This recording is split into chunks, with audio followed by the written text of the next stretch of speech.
বন্ধুরা, ৩২,০০০ চাকরি বাতিল মামলা প্রাথমিকে একটি অত্যন্ত গুরুত্বপূর্ণ জায়গায় পৌঁছেছে। আমি আপনাদের অনুরোধ করব ভিডিওটা আপনারা স্কিপ না করে পুরো ভিডিওটা দেখুন, পুরো তথ্য জানতে পারবেন। ৩২,০০০ চাকরি বাতিল মামলায় ঠিক কী হতে চলেছে সেই ধরনের আলোচনা আমি এই ভিডিওর মাধ্যমে করব।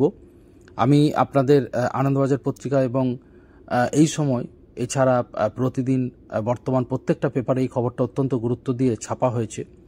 আগামীকাল কলকাতা হাইকোর্টে এই নিয়ে বিস্তারিত শুনানি হয়। টানা প্রায় 6 মাস শুনানি হলো।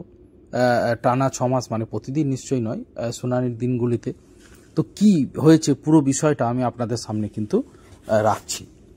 প্রথমে আনন্দবাজার থেকে আমি আপনাদের শোনাচ্ছি, যেখানে পরিষ্কার বলা হয়েছে যে ৩২,০০০ প্রাথমিক শিক্ষকের চাকরি বাতিল সংক্রান্ত মামলা কিন্তু কলকাতা হাইকোর্টে শেষ হয়েছে মামলার শুনানি। তবে রায়দান কিন্তু এই দিন স্থগিত রেখেছেন বিচারপতি তপব্রত চক্রবর্তী এবং বিচারপতি ঋতব্রত কুমার মিত্রের ডিভিশন বেঞ্চ। এদিন কর্মরত শিক্ষকদের একাংশের আইনজীবী দাবি করেন, দুর্নীতির উপযুক্ত তথ্য প্রমাণ ছাড়াই নিয়োগ বাতিল করেছিলেন তৎকালীন বিচারপতি অভিজিৎ গঙ্গোপাধ্যায়। যে দুর্নীতির কথা বলা হচ্ছে তার পরিমাণ মোট চাকরিরত শিক্ষকের তুলনায় খুবই অল্প। 8 বছর চাকরি করার পর প্রয়োজনীয় তথ্য প্রমাণ ছাড়াই নিয়োগ বাতিল হলে কর্মরত শিক্ষকদের প্রতি অবিচার করা হবে বলেও দাবি করেছেন ওই আইনজীবী। অর্থাৎ বুঝতেই পারছেন, রাজ্য সরকারের আইনজীবী তীব্রভাবে সওয়াল করেন যে সেভাবে কোনো রকম দুর্নীতি হয়নি। প্রাথমিক শিক্ষা পর্ষদের আইনজীবী কল্যাণ বন্দ্যোপাধ্যায় দাবি করেন, বিচারের পদ্ধতি যথাযথভাবে না মেনেই ৩২,০০০ শিক্ষকের চাকরি বাতিলের নির্দেশ দেওয়া হয়েছিল। এই নির্দেশ বহাল থাকলে চাকরিহারা শিক্ষকদের পরিবারের সদস্যদের জীবনও প্রভাবিত হবে। তারা অভিযোগ করেন, 2016 সালের প্রাথমিক শিক্ষক নিয়োগে অসফল চাকরি প্রার্থীরা নিজেদের অনুকূলে রায় পাওয়ার জন্য এই সংক্রান্ত একাধিক মামলা দায়ের করেছেন। অন্যদিকে মামলাকারী বঞ্চিত চাকরি প্রার্থীদের আইনজীবী বিকাশ রঞ্জন ভট্টাচার্য, সুদীপ্ত দাশগুপ্ত এবং ফিরদৌস শামীম অভিযোগ করেন, রাজ্যের অনুমোদন ছাড়াই এস বসু রায় অ্যান্ড কোম্পানিকে নিয়োগ করেছিল বোর্ড। পুরো নিয়োগ প্রক্রিয়াকেই ওই বেসরকারি সংস্থার হাতে তুলে দিয়েছিল পর্ষদ। 2016 সালের নিয়োগে প্রাতিষ্ঠানিক দুর্নীতি হয়েছিল বলেও দাবি করেছেন বিকাশ রঞ্জন ভট্টাচার্য। উল্লেখ করা যায় যে 2023 সালের 12ই মে হাইকোর্টে তৎকালীন বিচারপতি অভিজিৎ গঙ্গোপাধ্যায় 42,500 জন প্রাথমিক শিক্ষকের মধ্যে যারা প্রশিক্ষণহীন ছিলেন সেই 32,000 শিক্ষকের চাকরি বাতিলের নির্দেশ দেন। সেই নির্দেশের বিরুদ্ধে হাইকোর্টের ডিভিশন বেঞ্চের দ্বারস্থ হয় পর্ষদ। তৎকালীন ডিভিশন বেঞ্চ চাকরি বাতিল সংক্রান্ত রায়ের উপর অন্তর্বর্তী স্থগিতাদেশ দিলেও বিচারপতি গঙ্গোপাধ্যায়ের নির্দেশ মতো পর্ষদকে নতুন করে নিয়োগ প্রক্রিয়া শুরু করার নির্দেশ দেয়। অর্থাৎ ডিভিশন বেঞ্চ কিন্তু আমরা জানি, আপনারাও জানেন, সেই সংক্রান্ত তখন আমার ভিডিও দেওয়াও ছিল, যে বিচারপতি অভিজিৎ গঙ্গোপাধ্যায়ের যে নির্দেশ তাকে কিন্তু পুরোপুরি খারিজ করেনি ডিভিশন বেঞ্চ। অর্থাৎ ডিভিশন বেঞ্চ কিছুটা বলে যে আপাতত স্থগিতাদেশ থাকছে, অর্থাৎ চাকরিটা বহাল থাকছে, কিন্তু নতুন করে নিয়োগ করতে হবে। যেমনভাবে অভিজিৎ গঙ্গোপাধ্যায় নির্দেশ দিয়েছিলেন সেই মতো নতুন করে নিয়োগ প্রক্রিয়া শুরু করার নির্দেশ দিয়েছিল। তখন হাইকোর্টের ওই 2 রায়ের বিরুদ্ধে সুপ্রিম কোর্টে আবেদন করে রাজ্য সরকার এবং প্রাথমিক শিক্ষা পর্ষদ। সেই আর্জির পরিপ্রেক্ষিতে মামলাটি ফের হাইকোর্টে শুনানির জন্য পাঠায় সুপ্রিম কোর্ট। অর্থাৎ আমরা জানি তখন সুপ্রিম কোর্ট কিন্তু বলে যে না, মামলাটা পুরোটা কলকাতা হাইকোর্টেই, যেহেতু এতদিন শুনানি হয়েছে, মামলাটা কলকাতা হাইকোর্টেই দেখুক, এবং ফের মামলাটা কিন্তু সুপ্রিম কোর্ট হয়ে ফের কিন্তু কলকাতা হাইকোর্টে মামলাটি ফিরে আসে। অন্যদিকে বর্তমান পেপারেও এই খবরটা দেওয়া হয়েছে, যেখানে বলা হয়েছে যে প্রাথমিকে শুনানি আপাতত শেষ হলো। বিচারপতি ঋতব্রত কুমার মিত্র এবং মাননীয় বিচারপতি তপব্রত চক্রবর্তীর ডিভিশন বেঞ্চ রায় আপাতত স্থগিত রেখেছে। ঠিক কবে এই সংক্রান্ত রায় ঘোষণা হবে বন্ধুরা, সেটা জানা যাচ্ছে না। আপনারা অবশ্যই আমার চ্যানেলটা ফলো করুন, যারা এখনও চ্যানেলটি সাবস্ক্রাইব করেননি সাবস্ক্রাইব করুন। সমস্ত চাকরি বাকরি, বিশেষ করে রাজ্য সরকারের চাকরি খবর সব কিছু এই চ্যানেলে থাকে, আপনারা জানেন। অত্যন্ত গুরুত্বপূর্ণ তথ্যগুলো থাকে, তো অবশ্যই গুরুত্বপূর্ণ খবর কিন্তু কখনোই স্কিপ হবে না। তো প্রতিদিন পেপারে যে খবরটা দেওয়া হয়েছে সেটা অত্যন্ত গুরুত্বপূর্ণ। কি আলোচনা করা হয়েছে আপনারা শুনুন। বলা হয়েছে যে দুর্নীতির অভিযোগের কোনো প্রমাণ দিতে পারেননি মামলাকারীরা।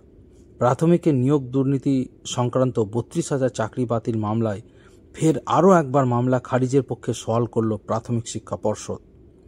অর্থাৎ মামলাটি খারিজ করে দেওয়া হোক, এমনটা কিন্তু প্রাথমিক শিক্ষা পর্ষদ তারা দাবি করছে যে মামলাটি খারিজ করে দেওয়া হোক। তার কারণ দুর্নীতির সেভাবে কোনো প্রমাণ পাওয়া যায়নি। আমি কালকে সম্ভবত একটা ভিডিওতে আপনাদের বলেছি যে সামান্য 400-500 মতো বোধহয় চাকরি বাতিল হয়েছে, প্রাথমিক শিক্ষা পর্ষদই বাতিল করেছে অনিয়মের জন্য। অনেকে টেটি পাস করেননি, জালিয়াতি হয়েছে, সেটা প্রাথমিক শিক্ষা পর্ষদ স্বীকার করেছে। কিন্তু 32,000 এবং যারা চাকরি ট্রেনিং প্রাপ্ত ছিলেন, যাদের অভিজিৎ গাঙ্গুলিও আপনারা জানেন যে চাকরি বাতিল করেননি, দুটো মিলিয়ে 42,000-এর মধ্যে ওই মোটামুটি 400-500 মতো দুর্নীতি হয়েছে। সেটা প্রাথমিক শিক্ষা পর্ষদ স্বীকার করে নিয়ে তাদের কিন্তু চাকরি বাতিলই করে দিয়েছে। তো এখন রাজ্য সরকারের পক্ষ থেকে বলা হচ্ছে যে সেটা হিমশৈলের একটা চূড়া মাত্র, তো সুতরাং পুরো হিমশৈলকে কেন ডুবিয়ে দেওয়া হচ্ছে, এরকম একটা দাবি তারা করছেন। কি লেখা হয়েছে আমি একটু বিস্তারিত আপনাদের জানাচ্ছি। পর্ষদের তরফে দাবি, এই নিয়োগ দুর্নীতি অভিযোগে আদালতের নির্দেশে তদন্তকারী সংস্থা সিবিআইও তদন্তে দুর্নীতির প্রমাণ দিতে পারেনি। তৃণমূল সাংসদ তথা বর্ষিয়ান আইনজীবী কল্যাণ বন্দ্যোপাধ্যায় শিক্ষা দপ্তরের হয়ে সওয়াল করেন। তিনি বলেন, 2016 সালের নিয়োগ প্রক্রিয়া যখন হয় সেই সময় প্রশিক্ষণহীনদের নিয়োগের ক্ষেত্রে কেন্দ্রীয় মানব সম্পদ উন্নয়ন মন্ত্রকের অনুমতি ছিল। বলা হয়েছিল নিয়োগ হওয়ার পর নির্দিষ্ট সময়ের মধ্যে প্রশিক্ষণ নেওয়া যাবে। চাকরি পাওয়ার পর তারা প্রশিক্ষণ নিয়েছেন, সুতরাং তাদের চাকরি বাতিল করা যায় না। সিবিআইয়ের তদন্ত নিয়েও কল্যাণবাবু প্রশ্ন করেন, সিবিআই একজন প্রার্থীকেও দেখাতে পেরেছে যিনি টাকা দিয়ে চাকরি পেয়েছেন? দুর্নীতি করে সিবিআইকে তদন্ত দেওয়া হলো, সিবিআই গত 5 বছর ধরে তদন্ত শেষ করতেই পারল না কেন? যদিও এদিন মামলাকারীদের পক্ষে আইনজীবী বিকাশ রঞ্জন ভট্টাচার্য কিন্তু তীব্রভাবে আপত্তি করেন। তিনি বলেন, এটা একটা প্রাতিষ্ঠানিক দুর্নীতি। এস বসু রায় অ্যান্ড কোম্পানিকে ওএমআর সিট তৈরি করতে দেওয়া হয়েছে, মূল্যায়ন করতে দেওয়া হয়েছে, এভালুয়েশন অর্থাৎ করতে দেওয়া হয়েছে, চূড়ান্ত প্যানেল তৈরি করা সহ একাধিক কাজের দায়িত্ব দেওয়া হয়েছিল। পাশাপাশি নিয়োগের জন্য সিলেকশন কমিটি তৈরি করা হয়েছিল কোন রুলে? রাজ্যের অনুমতি নেওয়া হয়েছিল কিনা তার কোনো নথি কমিশন দেখাতে পারেনি। বুধবার সব পক্ষের বক্তব্য শুনে মামলার শুনানি শেষে রায়দান স্থগিত রাখল বিচারপতি তপব্রত চক্রবর্তী, বিচারপতি ঋতব্রত কুমার মিত্রের ডিভিশন বেঞ্চ। অর্থাৎ এখন অপেক্ষা যে কবে তারা রায় ঘোষণা করে। আপনারা জানেন যে ইতিমধ্যেই কিন্তু স্কুল সার্ভিস কমিশনের 26,000 চাকরি বাতিলের পরে প্রাথমিকের 32,000 কর্মরত শিক্ষকরা অত্যন্ত উদ্বিগ্ন। হাইকোর্টের প্রাক্তন বিচারপতি অভিজিৎ গঙ্গোপাধ্যায় চাকরি বাতিলের নির্দেশ দেওয়ার পরে ডিভিশন বেঞ্চের দ্বারস্থ হয়েছিল প্রাথমিক শিক্ষা পর্ষদ এবং কর্মরত শিক্ষকরা। হাইকোর্টের তৎকালীন বিচারপতি সুব্রত তালুকদার এবং বিচারপতি সুপ্রতিম ভট্টাচার্যের ডিভিশন বেঞ্চ বিচারপতি অভিজিৎ গঙ্গোপাধ্যায় সিঙ্গেল বেঞ্চে চাকরি বাতিলের নির্দেশে স্থগিতাদেশ দিয়েছিল। তবে প্রাথমিক শিক্ষা পর্ষদকে প্রার্থীদের চাকরি বজায় রেখেই নতুন করে ইন্টারভিউ নেওয়ার নির্দেশ দিয়েছিল। 3 মাসের মধ্যে সেই প্রক্রিয়া সম্পন্ন করতে নির্দেশ দেওয়া হয়। পরে সেই মামলা বাধ্য হয়ে রাজ্য সরকার সুপ্রিম কোর্টে নিয়ে যায়। অর্থাৎ রাজ্য সরকার চেয়েছিল পুরো মামলাটির উপর স্থগিতাদেশ হোক। তখন সুপ্রিম কোর্ট কিন্তু মামলাটি ফের কলকাতা হাইকোর্টে ফেরত দেয় এবং গত 28 এপ্রিল থেকে বিচারপতি তপব্রত চক্রবর্তীর ডিভিশন বেঞ্চে মামলার শুনানি শুরু হয়েছিল। টানা 6 মাস পর শুনানি কিন্তু বুধবার দিন শেষ হলো। তবে বুধবারই কিন্তু কোনো রকম রায় দান করেননি মাননীয় বিচারপতি তপব্রত চক্রবর্তীর ডিভিশন বেঞ্চ। তো এখন বুঝতেই পাচ্ছেন যে প্রত্যেকেই অপেক্ষা করছেন, 32,000 শুধু চাকরি প্রার্থী নয়, তাদের পরিবারও, যে কি রায় হবে, কি রায় হতে পারে। কারণ দুপক্ষই, এক পক্ষ বলছে প্রাতিষ্ঠানিক দুর্নীতি হয়েছে, অন্যদিকে আরেক পক্ষ দুর্নীতির সেভাবে প্রমাণ পাওয়া যায়নি, এমনটা কিন্তু তারা দাবি করছেন। তো যাই হোক, পুরো মামলাটি এখন অবশ্যই বিচারপতিদের হাতে, তারা কি রায় দেবেন একান্ত নিজস্ব তাদের ব্যাপার। তো সুতরাং কি হয় এই সংক্রান্ত খবর অবশ্যই আমার চ্যানেলে থাকবে।